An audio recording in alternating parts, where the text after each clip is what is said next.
আমার নাতির বয়স না ওরা। আল্লামা মির্জা আব্বাস, আব্বাস উদ্দিন হয়ে গেছে মির্জা আব্বাস। তুই কি শুরু করছিস?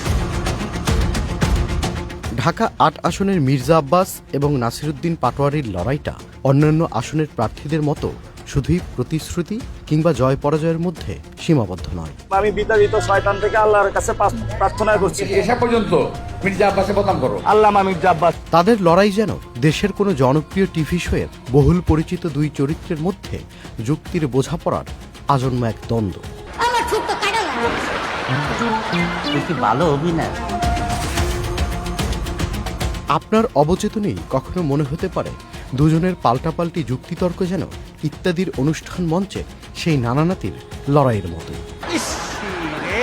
ইত্যাদির মঞ্চে নানা সবসময় কিছুটা উত্তেজিত থাকলেও ঢাকা ৮ আসনে মির্জা আব্বাসকে দেখা যাচ্ছে তুলনামূলক শান্ত ভঙ্গিতে।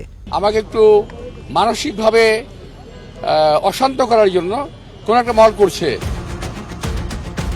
অন্যদিকে নাসিরুদ্দিন পাটোয়ারি যেন পুরোদস্তুর নাতির চরিত্রেরই এক রাজনৈতিক সংস্করণ। গতকালকে তো এক ঘটনা ঘটছে, শুনছেন?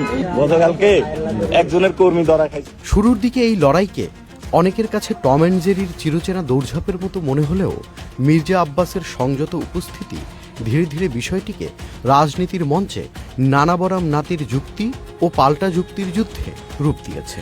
যে আমাকে মারে না কেন, আমাকে মারে না কেন। বানানা এই কথা কম কবি। অনেকেই বলছেন সোশ্যাল মিডিয়ায় চলছে মিম, ট্রল আর হাসির বন্যা। নির্বাচনীর বিনোদনে talk of the town Dhaka. শুধু মির্জা আব্বাস, মির্জা আব্বাস, মির্জা আব্বাস। তবে জয় পরাজয়ের প্রসঙ্গে নেটিজনরা বলছেন একদিকে অভিজ্ঞতার ঝুলি, অন্যদিকে তারুণ্যের ঝলক। ঢাকা ৮-এ তাই প্রশ্ন এখন একটাই, কে জিতবে? নানার অভিজ্ঞতা নাকি নাতির বাস্তবতা? তো আমার তো এবার অভিজ্ঞতা হয়ে গেছে, আমার ওদের কোনো স্ট্র্যাটেজি নাই। আমি তো বলতে পারবো না যে আমি ইলেকশনে জয়ী হব, এটা মির্জা আব্বাসও বলতে পারবেন না উনি ইলেকশনে জয়ী হবে। ইতিহাসে রাজনৈতিক মাঠে নবীনদের জয় সীমিত হলেও ব্যতিক্রম যে নেই তা নয়। আরেকটা জায়গায় শেষ কথা বলতে কিছু নাই রাজনীতিতে। ঢাকা ৮ কি তেমন কোনো চমক দেখাবে, নাকি স্থানীয় জনগণের বাস্তবতা ও চ্যালেঞ্জ মোকাবিলায় শেষ কথা বলবে? তাই বলে কওয়া নাই বলা নাই না শুরু করে দিছিস, তাও এরকম মঞ্চে। তবে ভোটের মাঠের হিসাব নিকেশ এখন বলা মুশকিল, কারণ আগামী ১২ তারিখ শেষ কথা বলবেন ভোটাররাই। খাইবেন নাকি এক গ্লাস? আরে ভালো জিনিস। দেখছেন কি ঠোঁট কাটা কথা কয়। Tanvir Limon, channel I.